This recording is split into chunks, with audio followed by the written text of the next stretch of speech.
Bom dia a todos. Bom dia, meus queridos. Quero saudar a igreja com a graça e a paz de nosso Senhor e Salvador Jesus Cristo. Que o Senhor, na pessoa do seu Santo Espírito, continue a abençoar, a sustentar e a usar essa igreja para o louvor da sua glória, a edificação do seu corpo, o crescimento e a expansão do seu reino.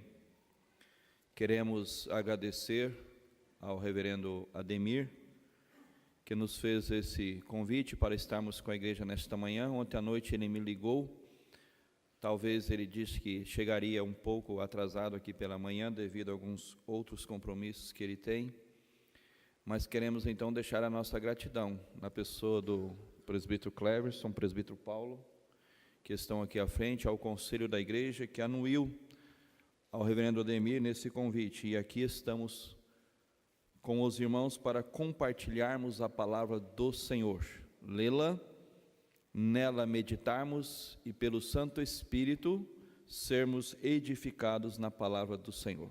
Quero trazer à igreja um abraço fraternal da igreja que o Senhor nos dá o privilégio e a oportunidade de pastoreá-la, a segunda igreja presbiteriana de Suzano. A primeira igreja também tem o nome desta, a Igreja Presbiteriana Unida de Suzano, e a segunda igreja onde eu estou, ambas ficam no centro da cidade, e temos mais 3 igrejas na cidade de Suzano. São 5 igrejas presbiterianas em Suzano, pela graça e misericórdia do Senhor. Ele nos deu a oportunidade de voltarmos às nossas origens. Eu sou filho, vamos dizer assim, não da fé, mas de vida eclesiástica da Igreja Presbiteriana de Mogi, onde pude ser diácono, presbítero, seminarista, ter sido ordenado e iniciado o meu ministério ali naquela Igreja Presbiteriana de Mogi, e do presbitério Alto Tietê, onde iniciei a vida eclesiástica. E Deus depois, em 98, nos conduziu para outros locais, no Espírito Santo, Rio de Janeiro e Paraná. E agora nos trouxe de volta para estarmos pastoreando aquela igreja. E nós então trazemos o abraço fraternal da Igreja Presbiteriana, a segunda de Suzano, a essa querida e amada igreja. Reverendo Ademir e eu, nós somos colegas na CONAP, somos membros da CONAP, essa comissão que eu acho que a igreja deve conhecer, ele deve ter falado alguma coisa. Reverendo Ademir, ele entrou no último Supremo, ele passou a fazer parte desta comissão, e é uma alegria, ele é o nosso secretário executivo da CONAP, Comissão Nacional Presbiteriana de Educação, nomeada e eleita pelo Supremo Concílio.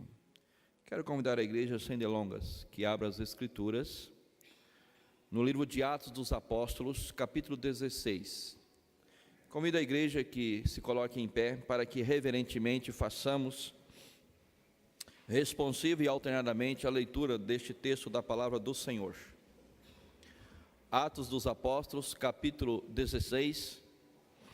Faremos a leitura dos versículos 16 ao 36, com a participação da igreja. Eu lerei os versículos pares e a igreja lerá os versículos ímpares. Atos, capítulo 16, versículos 16 ao 36. Leiamos então alternadamente a palavra do Senhor. Aconteceu que, indo nós para o lugar de oração, nos saiu ao encontro uma jovem possessa de espírito adivinhador, a qual, adivinhando, dava grande lucro aos seus senhores.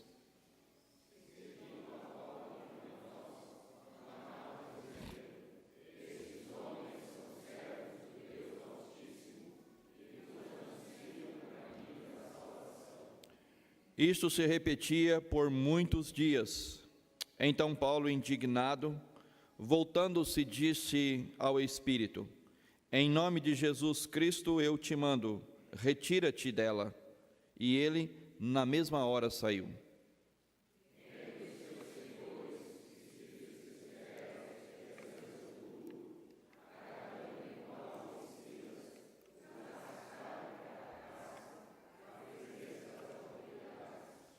E levando-os aos pretores, disseram: Estes homens, sendo judeus, perturbam a nossa cidade.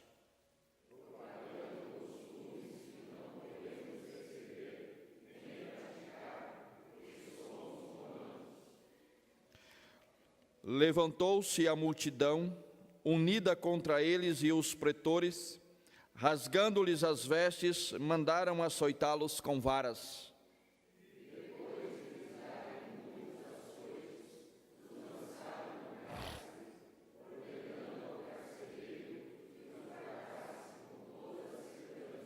Este, recebendo tal ordem, levou-os para o cárcere interior e lhes prendeu os pés no tronco.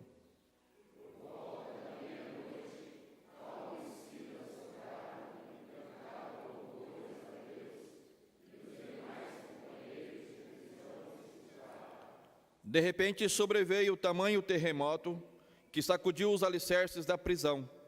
Abriram-se todas as portas e soltaram-se as cadeias de todos.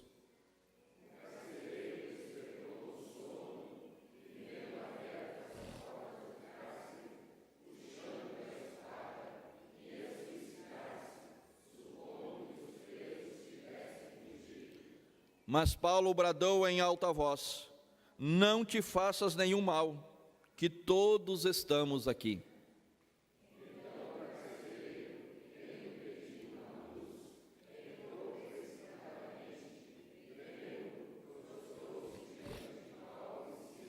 Depois, trazendo-os para fora, disse: senhores, que devo fazer para que seja salvo?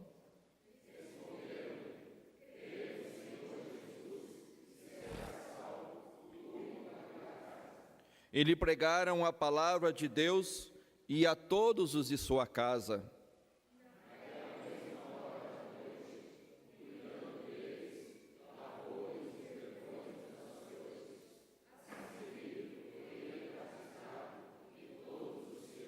Então, levando-os para sua própria casa, lhes pôs a mesa, e com todos os seus manifestava grande alegria por terem crido em Deus.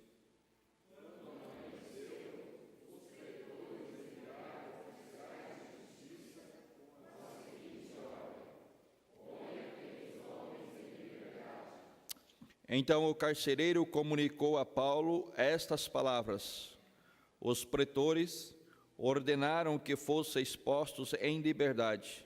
Agora, pois, saí e ide em paz. Oremos. Senhor, temos a Ti prestado este culto, elevando-Te as nossas orações, os nossos cânticos, e o Senhor nos tem falado pelas leituras que foram feitas em Tua palavra. E agora rogamos-te que Tu seja propício a nós e continue a nos falar, edificar e ensinar, na meditação e reflexão que faremos em Tua palavra. Eis-nos aqui.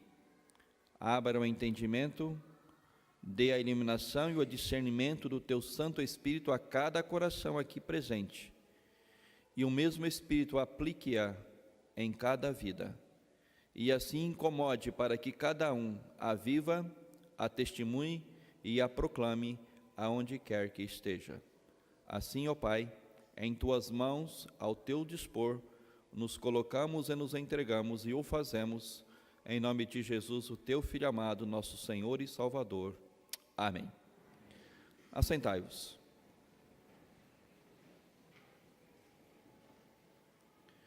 Eu queria convidar a você que, se puder, continue com as Escrituras abertas em mãos, porque numa outra oportunidade, às vezes eu provoco a igreja para que também leia comigo, em um ou outro momento, algumas partes do texto que nós meditaremos neste momento.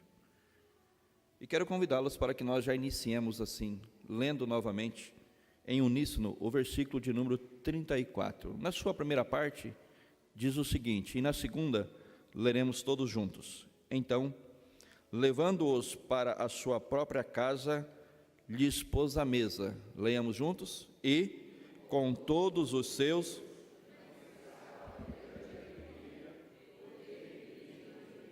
e com todos os seus manifestava grande alegria. Motivos que dão alegria ao povo de Deus. Nós estamos dentro de um contexto social e político na nossa nação, aonde não teríamos, creio que, nenhum motivo para nos alegrar. Pelo contrário, teríamos motivo para nos entristecer, enraivecer e quem sabe até irar-se, e até talvez chegarmos ao ponto de pré-julgarmos. Mas não é sobre isso que eu quero falar nesta manhã. Eu quero falar exatamente sobre o oposto disso. Os motivos que podem e que na verdade dão alegria ao povo de Deus. Possivelmente pode vir à sua mente alguns motivos. Por exemplo, o aniversário. Dentro em pouco, uma criança, Mateus, disse que essa semana fará aniversário. A criança, ela fica ansiosa naquela expectativa de chegar o dia e o momento do seu aniversário e da sua festa, para alegrar-se com a sua família, com os seus pais e com os seus amigos.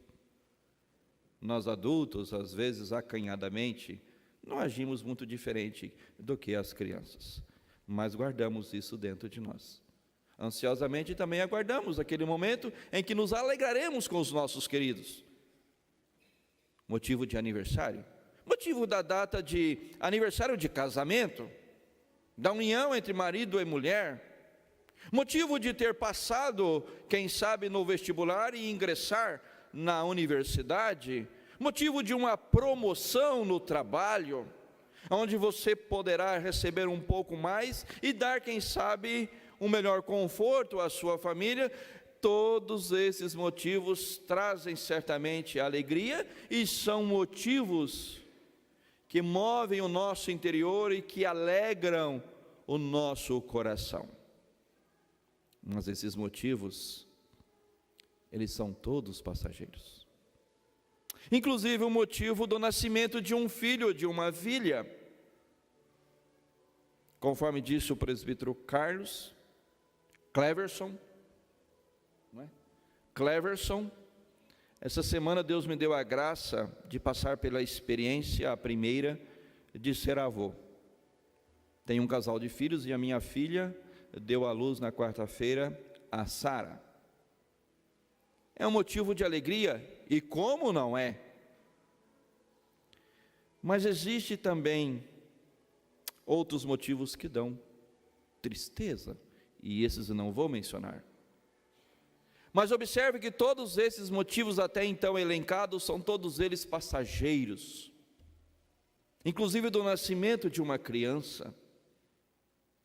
Eu não sei quantos viram, assistiram pela televisão, nós acompanhamos muito perto, porque foi ali próximo de nós, de uma criança linda, que veio a nascer e alegrar a sua família, mas ainda no seu primeiro mês de vida, a sua vida foi ceifada por um cachorro da família.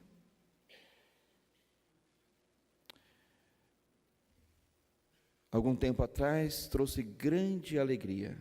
Essa alegria foi temporária. Nem completou o primeiro mês de vida e aquela vida foi ceifada. Alegria temporária.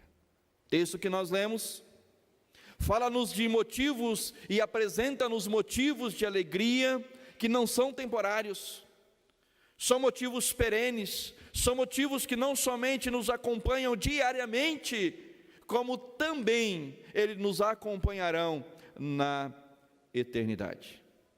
E é sobre esses motivos que eu gostaria de chamar a sua atenção. Em primeiro lugar, para você ver para dentro de si, se esses motivos fazem parte da sua vida. Em segundo lugar, se esses motivos, eles fazem parte da vida da igreja.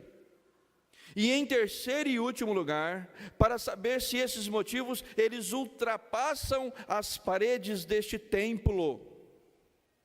E se esses motivos, eles acompanham a igreja aonde quer que ela esteja.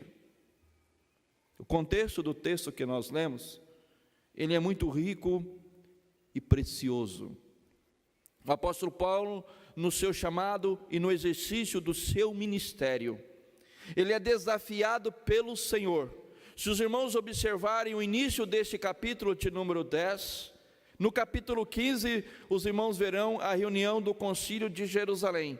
Este concílio tomou uma decisão, e alguns servos do Senhor são delegados pelos líderes da igreja em Jerusalém a levarem a decisão daquele concílio para as igrejas que já haviam recebido o evangelho e a palavra do Senhor. E o apóstolo Paulo, juntamente com Barnabé, juntamente com Silas e outros servos do Senhor, estavam levando esta notícia, aquela decisão daquele concílio que está no capítulo 15. No início do capítulo de número 16, o apóstolo Paulo, ele deseja continuar a realizar o seu ministério, e os irmãos observarão que a ação soberana do Senhor, pelo seu Santo Espírito, impede com que a palavra do Senhor, ela seja pregada em pelo menos duas partes. Uma delas é na Ásia. O Espírito Santo, ele impediu que o apóstolo Paulo fosse para a região frígio-gálata, tendo sido impedidos pelo Santo Espírito de pregar a palavra na Ásia, e defrontando com Mísia, versículo 17, estavam indo para a Bitínia, mas o Espírito de Jesus não o permitiu. E aí então o Senhor enviou um servo dele a falar com Paulo, dizendo: passa a Macedônia e ajuda-nos. Finalzinho do versículo 9. Apóstolo Paulo, entendendo que aquele fora um chamado e uma ordenança do Senhor, ele então vai para a Macedônia, e ele entra nessa região,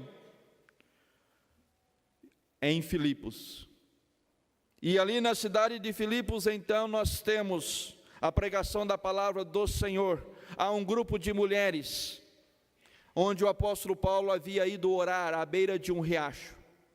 E ali então Lídia ouve a palavra do Senhor, e o Espírito Santo a fez entender, abrindo-lhe o coração, e ela então é convertida pela pregação da palavra do Senhor, mediante a ação do Espírito Santo. E o apóstolo Paulo continua o seu ministério, propagando e pregando a palavra do Senhor. Aí adentramos então o início da leitura que nós fizemos, quando ele estava naquela cidade pregando a palavra do Senhor, e uma jovem possessa de espírito os estava perseguindo diariamente, o apóstolo Paulo e Silas.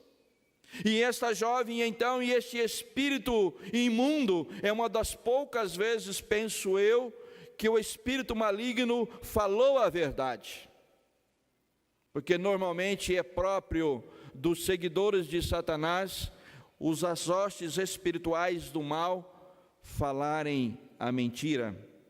Mas aqui nós observamos que eles falaram a verdade, dizendo: estes homens são servos do Deus Altíssimo e vos anunciam o caminho da salvação. E aquilo ocorria diariamente, de tal maneira que o apóstolo Paulo ficou indignado. Ele repreendeu aquele espírito maligno, e aquele espírito maligno saiu daquela jovem, e aquela jovem, ela era usada como instrumento para angariar fundos a um grupo de pessoas. E quando então ela perdeu este espírito adivinhador, porque ela fora salva e resgatada pelo poder e a graça do nome do Senhor Jesus, e pela ação do Espírito Santo naquela jovem, esses então se viraram contra Paulo e Silas, e então eles começaram a agitar a multidão, e os pretores foram chamados. Pretores eram os magistrados, aqueles que entendiam das leis e aqueles que aplicavam a lei naquela época. Eles foram convidados e chamados então e acusaram a Paulo e Silas, o que eles estavam fazendo, e aqueles pretores então ordenaram que Paulo e Silas fossem lançados na prisão. E ali na prisão, o Senhor nosso Deus, Ele usou um instrumento que para Ele é muito natural, uma criação dele. Ele usou o terremoto para agitar aquela prisão através do terremoto. E quando então todos que ali estavam tiveram as suas algemas, que no caso aqui no texto vai falar que no caso era as suas argolas, aquilo que lhes prendia no tronco, nas paredes, tudo se abriu e as portas também da prisão se abriu e soltaram-se as cadeias. Cadeias, no caso hoje nós conhecemos como algemas. E eles estavam, vamos dizer assim, livres. E o guardião daquela cadeia, o carcereiro responsável, no seu posto de trabalho, ele estava dormindo. E diz o texto no versículo 27, que por causa do terremoto, ele se despertou assustado. E quando viu a porta da prisão aberta, e as cadeias e os presos todos soltos, ele entrou em desespero. Eles devem ter fugido, e agora o que será de mim? Só encontrou uma saída: suicidar-se. O apóstolo Paulo, vendo lá de dentro da prisão que aquele homem ia tomar aquela decisão, ele então bradou altamente, dizendo: não te faças tal coisa, que todos nós estamos aqui. Esse carcereiro trêmulo, preocupado, adentrando a um lugar dentro daquela cadeia, indo lá ao fundo daquela cadeia, ele então encontrou todos ali, ninguém fugiu. Ele prostrou-se diante do apóstolo Paulo, e ele então disse: senhores, o que devo fazer para que seja salvo? Queridos, nós temos nesse texto preciosos ensinamentos, mas dentre esses preciosos ensinamentos, eu quero apenas apontar e apresentar à igreja alguns motivos que dão alegria ao povo de Deus. E esses motivos acompanham a sua vida e a minha vida, diária e constantemente. E deve ser uma realidade na sua vida de tal maneira que você efusivamente não consegue conter esses motivos no seu interior, e que então o próximo e a sociedade sejam influenciados por esses motivos. Quando o carcereiro, ele fez essa pergunta para o apóstolo Paulo: senhores, que devo eu fazer para que seja salvo? Nós temos aqui dois entendimentos como resposta a essa pergunta. O primeiro entendimento era o seguinte: que ele, como funcionário do Estado, empregado do Império Romano, e como carcereiro, ele tinha um compromisso. E quando ele não cumpria esse compromisso fiel e zelosamente, e ele estava dormindo no seu posto de trabalho, e pelo fato do que havia acontecido, ele, despertado daquele sono, pensou que todos haviam fugido. Agora só tem uma alternativa: ou eu me mato, ou então eles vão me matar. Ou seja, a lei romana determinava isso para aquele que não cumpria fiel e zelosamente o seu trabalho. Esse é o primeiro entendimento.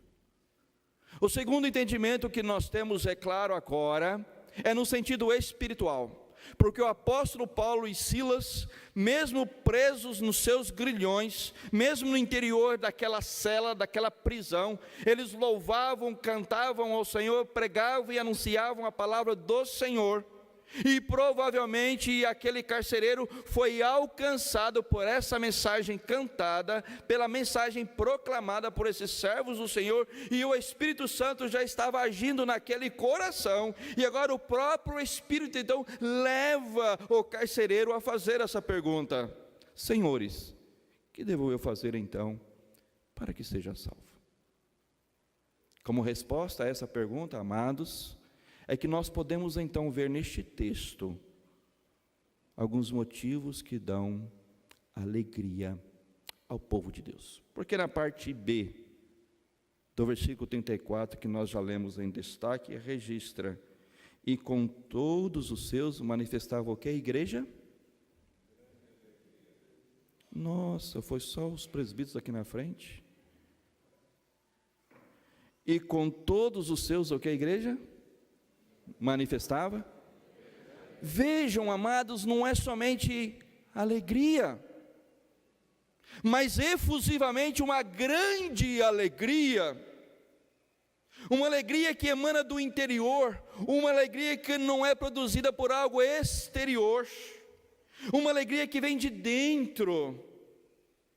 Mas quais seriam então os motivos que levaram esse carcereiro e todos os seus a manifestar grande alegria? Primeiro motivo, meus amados, é a palavra do Senhor pregada. Vejam comigo, e eu quero começar de trás para frente, eu vou de baixo para cima, no caso, na leitura bíblica. Eu queria convidar os irmãos para verem comigo e lerem juntamente comigo o versículo de número 32. Vamos lá, igreja? Leiamos. E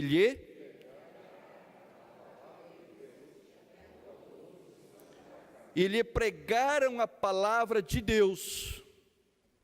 A palavra de Deus é o primeiro motivo ou instrumento usado pelo Espírito Santo, através de Paulo e Silas, para que aquele carcereiro, para que os membros da sua casa ouvissem, recebessem a palavra do Senhor, o evangelho que salva, o evangelho que liberta, o evangelho que cura, o evangelho que restaura. E eles então, ouvindo a palavra do Senhor, foram libertos dos grilhões do pecado. Haja vista, olhe para você. É provável que alguém aqui já tenha pertencido a um outro segmento religioso, não importa qual seja. Quero exemplificar na minha própria família, no caso da minha esposa, a minha sogra e toda a família dela. Eram praticantes, ou ela era, minha sogra, praticante fervorosa e seguidora do catolicismo. Ia anualmente fazer aquela procissão que agora, no próximo mês é feito, a Aparecida. E lá entrava na fila para beijar a imagem e também a fitinha. E a minha esposa fala que ela ficava muito brava quando isso acontecia. Ela disse que o Espírito Santo já estava agindo nela e ela nem sabia. E em 81, 82, o Senhor então converteu, pela ação do Espírito Santo, a minha sogra e a minha esposa, que na época era uma adolescente de apenas 15, 16 anos. Por quê? Porque ouviram, porque receberam a palavra do Senhor que foi pregada, a palavra do Senhor e o autêntico evangelho que foi anunciado, como aconteceu com esse carcereiro. É sabido da igreja também que tanto no Império Romano como na cultura romana há um panteão de deuses. O próprio imperador colocava-se, posicionava-se e apresentava-se como Deus, e o povo tinha que reverenciá-lo, adorá-lo e cultuá-lo e servi-lo como Deus, como os faraós e como outros reis da antiguidade. Certamente esse carcereiro, na sua antiga vida, ele assim olhava para aquele imperador, para aquele homem, daquela maneira com que ele se posicionava e se colocava diante do seu povo e de todos naquela época, e podia, quem sabe, considerá-lo como um Deus. Mas agora lhe é apresentado pelo apóstolo Paulo e Silas, o Senhor, o Deus Todo-Poderoso. Eu fico pensando, inclusive, Paulo começando naquele próprio terremoto, como um instrumento para pregar a palavra do Senhor àquele carcereiro, e a quantos estavam ali naquela prisão naquela noite. Diz o texto: e lhe pregaram a palavra, e todos os da sua casa. Lembra-se, quando você ouviu a mensagem da palavra do Senhor e o Espírito Santo operou no seu coração, e no seu interior fluiu rios de água viva, pela operação soberana do Espírito Santo. Assim havia acontecido com Lídia, agora acontece com esse carcereiro. Por quê? Porque ouviram a pregação da palavra do Senhor. Não quero delongar muito mais, mas passemos ao segundo motivo que dá alegria ao povo de Deus. O segundo motivo que dá alegria ao povo de Deus é a fé salvadora. A fé salvadora. Diz o texto, no versículo 31, crê no Senhor Jesus. Observem, meus amados, que o versículo de número 34, na sua parte final, manifestava grande alegria pelo fato de quê? Pelo fato de quê, igreja? De terem crido em Deus. Crer em Cristo, crer em Deus é a mesma coisa. Jesus disse: credes em Deus e crede também em mim. Na casa de meu pai há muitas moradas, se assim não fora dito, eu vou-lo teria dito, pois vou preparar-vos lugar, e quando eu for e vos preparar lugar, eu voltarei e vos receberei para mim mesmo, para que aonde eu estou, estejais vós também. Credes em Deus e crede também em mim. Agora é importante que nós saibamos discernir esse crer. Sabemos, amado, que toda pessoa, ela tem a sua fé, e ela crê em alguém, em algo, ou em alguma coisa. Em todos os rincões da face da terra, em todos os povos, raças, tribos, línguas e nações, a antropologia e o seu estudo apresentam-nos isso. Até mesmo aquelas tribos indígenas mais distantes e mais afastadas da chamada civilização humana, se é que hoje já não sei mais quem é mais civilizado, lá há expressões religiosas porque creem em algo, em alguém ou em alguma coisa. A gente sabe que isso existe. Portanto, o crer é possível a todo ser humano, inclusive até a um ateu. Todo ser humano, ele é religioso. O ateu, ele crê nas suas convicções. Ele é materialista porque ele crê, ele acredita e ele defende aquilo com todas as suas convicções. Ele é religioso, mas ele crê. Ele crê de tal maneira que ele confia naquilo que ele defende, nas suas convicções.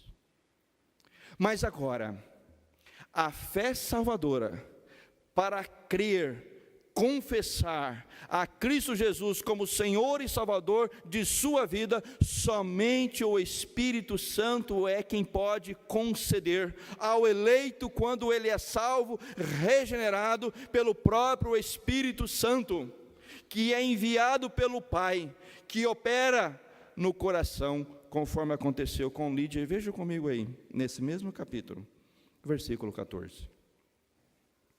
E por sinal, Lídia é o nome da minha filha, e a minha neta que nasceu é Sara.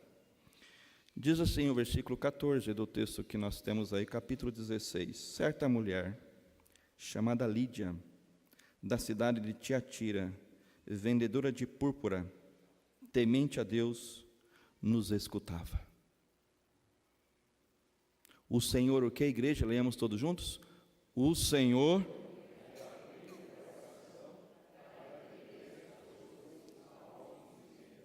Amados, isso é o que aconteceu com você, meu querido e minha querida irmã. Isso é o que aconteceu com você. Às vezes a pessoa, ela frequenta e ela participa da igreja como membro, ela foi até batizada, ela dizima,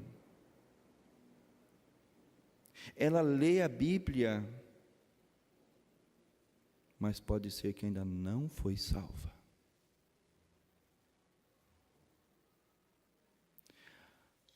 O apóstolo Paulo, como fariseu e zeloso que era, ele conhecia as Escrituras, ele era um profundo estudioso e conhecedor das Escrituras, mas ele ainda não tinha alcançado e ainda não tinha passado pelo novo nascimento. Ele era um dizimista zeloso,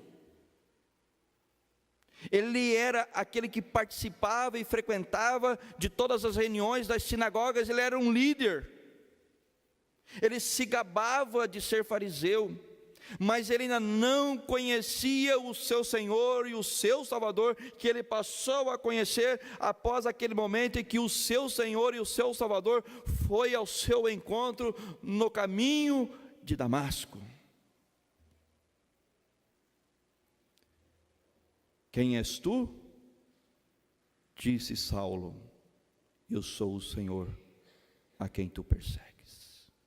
E o próprio Senhor Jesus já havia dito que muitos perseguirão a vós em meu nome e vos matarão, pensando prestar culto. O próprio Senhor Jesus já havia dito isso. Assim agiu Paulo ou Saulo. Mas quando no seu interior o Espírito Santo lhe aplicou a fé salvadora, lhe abriu o entendimento como abriu o coração de Lídia, ele então passou a entender, ele então passou a ver, ele então se humilhou, ele se prostrou e ele se colocou diante e aos pés do Senhor. Estamos chegando no mês de outubro e, aliás, esse ano todo estamos comemorando os 500 anos da fé da Reforma Protestante. E nós já temos aqui pelo menos 2 postulados da fé reformada: somente as Escrituras e somente a fé. Motivos que devem dar alegria. Você deve sentir orgulho, alegria, satisfação efusiva no seu coração, de que a palavra do Senhor, o pão do céu, as Escrituras, que os nossos irmãos ali da igreja de Bereia conferiam diariamente, para verem se de fato aquilo que Paulo e Silas lhe haviam dito estava de acordo com as Escrituras, essas mesmas Escrituras que Saulo anteriormente já conhecia, que agora pela operação e intervenção do Santo Espírito pelo seu ministério, ele estava anunciando, pregando, mas deve-se conferir. Não fique nas palavras que o pastor fala aqui na frente. Ao chegar em casa, leia, medite, examine as Escrituras, para que você seja ainda mais alimentado pela palavra do Senhor. Continuemos e vejamos ainda um outro motivo que dá alegria ao povo de Deus, é a pessoa e o nome do Senhor Jesus. Crê em quem, igreja? Crê em quem? Crê no Senhor Jesus. Aquela jovem endemoniada que nós mencionamos, e que está relacionado aos versículos 16 ao 18, ela não tinha ouvido falar, mas no momento em que ela foi, o espírito imundo foi repreendido nela, o espírito maligno foi repreendido, ela ouviu o nome do Senhor Jesus, porque assim fez o apóstolo Paulo, versículo 18, e isso se repetia por muitos dias. Então Paulo, já indignado, voltando-se, disse ao espírito: em nome de quem, igreja? Em nome de Jesus Cristo, eu te mando, retira-te dela. E ele na mesma hora saiu. O nome de Jesus Cristo, o Salvador, o Senhor, o Todo-Poderoso, o Rei dos Reis, o Emanuel, aquele que vive e que reina pelos séculos dos séculos, aquele que era, que é e que há de vir, o Senhor dos senhores, aquele que foi assunto aos céus, aquele que está sentado à direita do Pai, aquele que um dia há de vir para julgar os vivos e os mortos, aquele que um dia há de nos receber, Jesus Cristo, o Senhor. Nome acima de todo nome, conforme registra Filipenses, capítulo 2, versículo 9 ao 11. Ele deu um nome que está acima de todo nome, para que ao nome de Jesus se dobre todo o joelho, em cima nos céus, embaixo na terra. Diante dele e desse nome, Satanás, os espíritos malignos, todas as hostes celestiais, toda criatura nos céus, na terra, e até aqueles que já foram, serão ressuscitados, e se prostrarão diante dele, e reconhecerão que ele é Senhor.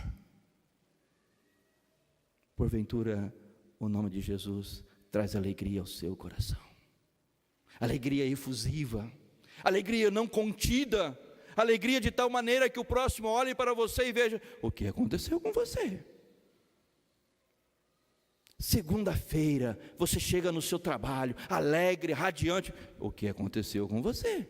Não, é que ontem eu estive na casa do Senhor, com os meus irmãos, louvando ao Senhor, recebendo a palavra do Senhor, crendo ainda mais no Senhor, e então agora eu testemunho desse meu Senhor e Salvador, Jesus Cristo, e por isso eu posso servi-lo com grande alegria. Esses motivos fazem parte da sua vida, ou somente aqueles temporários? Aqueles temporários, eles pertencem a esta vida, meus queridos. Eles são passageiros, e eles são necessários para nós, porque eles renovam em determinado momento a nossa vida. Mas esses que a Escritura nos apresenta, eles são perenes e nos acompanharão para toda a eternidade. E por fim, nós temos então um último motivo, e depois iremos às aplicações. O último motivo, meus amados, que é resultado desses desses quatro, é a salvação. Crê no Senhor Jesus e o quê? E será salvo. Significa que o pacto feito pela Trindade na eternidade, entre o Pai, o Filho e o Espírito Santo, que agora tem o seu desdobramento na história da humanidade, e que teve a sua confirmação por Cristo Jesus, cumprindo a promessa do Pai na cruz do Calvário. Esse pacto, ele é aplicado no seu coração, mediante a operação do Espírito Santo, pela regeneração e a aplicação da nova vida, a vida eterna, e é selado com o selo do Espírito Santo. Salvo, salvo para sempre.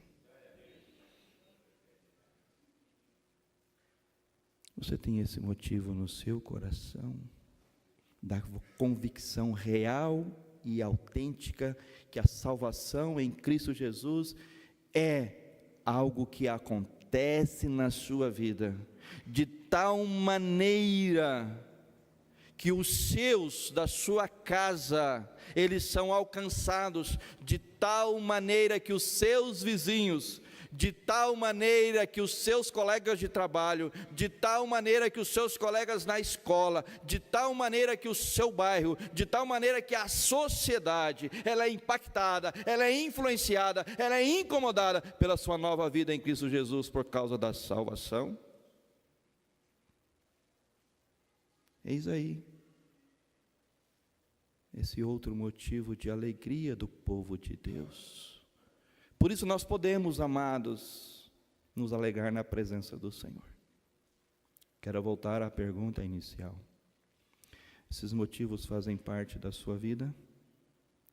Então agora, eu quero apresentar aos irmãos e à igreja, como aplicação, os resultados. E esses resultados, se eles de fato estão na sua vida, significa que eles confirmam a presença desses motivos de alegria. Porque diz o texto, e manifestava o quê? Grande alegria. Primeiro resultado prático, meus amados, que o texto nos mostra e nos revela, ele é individual, ele é pessoal. Ele tem a ver com você. Mudança de conduta. Vida ética, vida moral, na sociedade, tão necessitada de uma nova conduta do seu cidadão, e principalmente dos cidadãos dos novos céus e da nova terra. Daqueles que de fato são sal da terra e luz do mundo, daqueles que de fato devem promover e provocar uma mudança na sociedade. Então qual é esse primeiro resultado? Versículo de número 36. Ele é pessoal, ele é individual, ele tem a ver com você. Vamos ler o versículo 36, igreja? Então, o carcereiro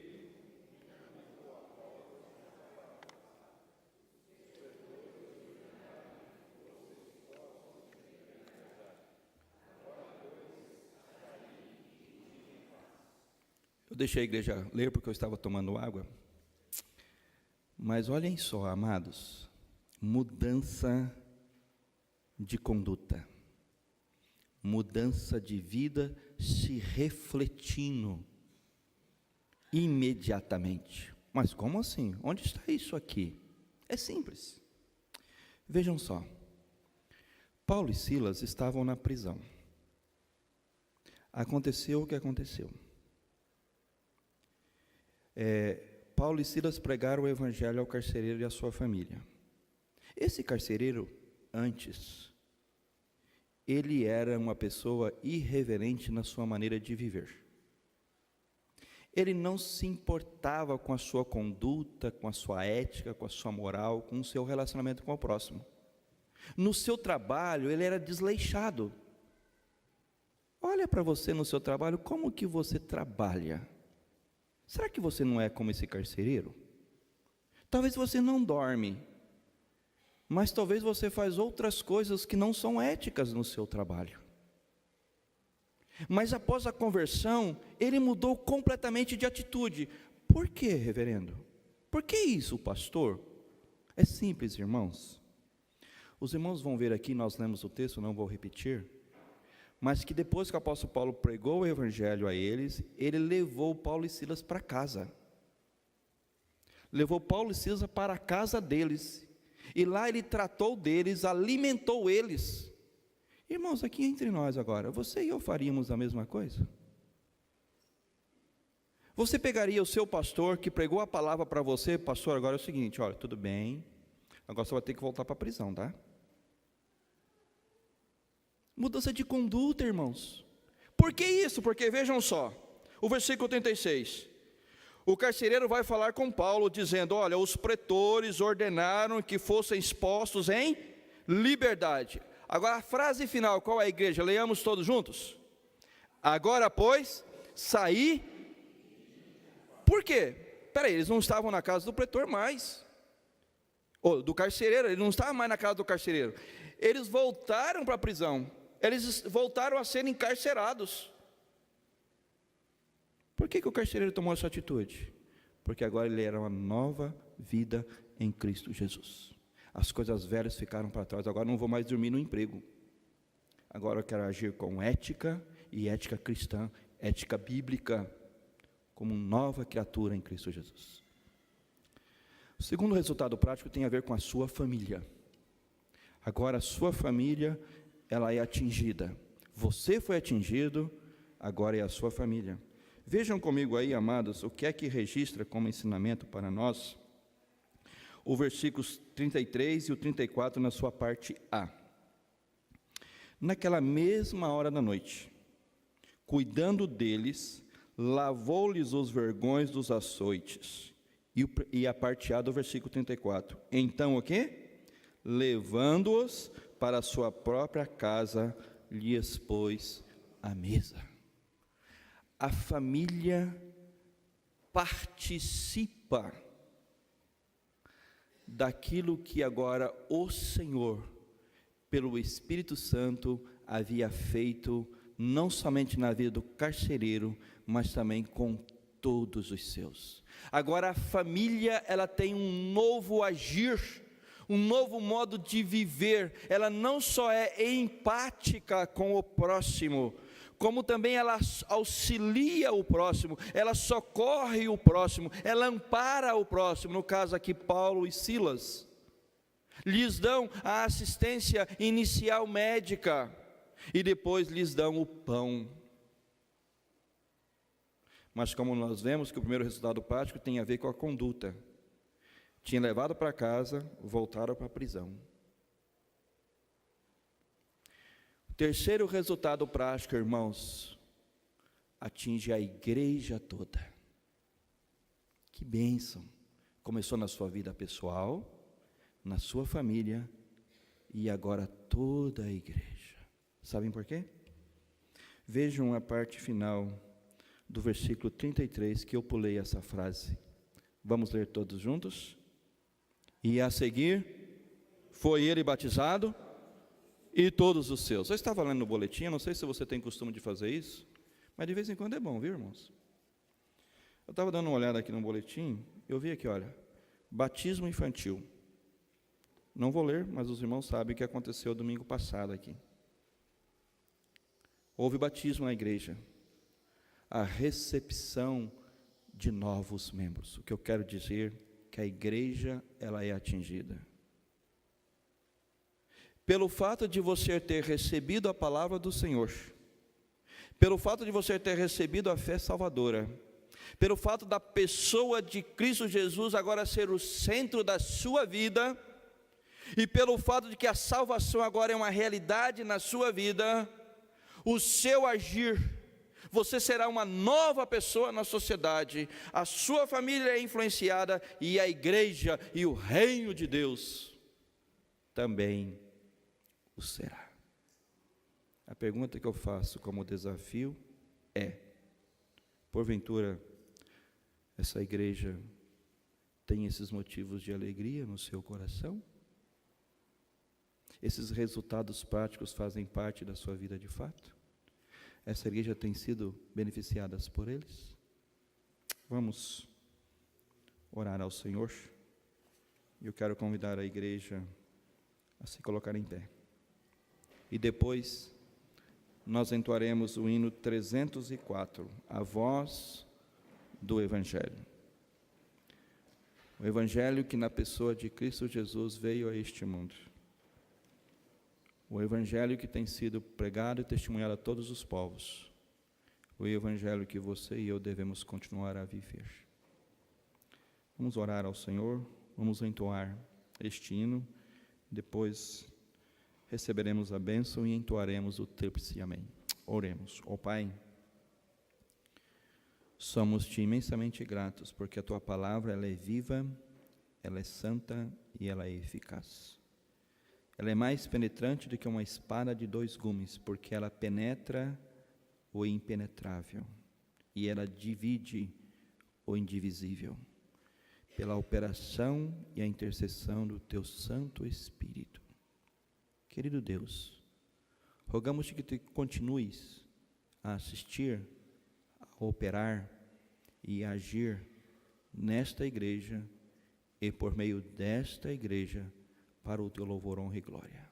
Sê com o teu servo, reverendo Ademir, demais pastores, demais pastores que aqui trabalham com os teus servos, os presbíteros, que são pastores da igreja, juntamente com a junta diaconal e toda a membresia dela. Que essa igreja, ó Pai, tenha esses motivos no seu coração, que tragam alegria efusiva, de que somente o teu Santo Espírito pode conceder. Que ao sair, ó Pai, deste templo, esta igreja testemunhe esta alegria, viva esta alegria, porque aquelas passageiras, ó Pai, nós a temos no nosso cotidiano, mas essas alegrias são perenes. Que tu sejas com cada vida aqui presente, com cada lar aqui representada e com a tua igreja aqui reunida, que tem sido um instrumento em tuas mãos, para a glória do Senhor e a expansão do teu reino. Assim, ó Pai, oramos-te agradecidos, em nome do Senhor Jesus. Amém.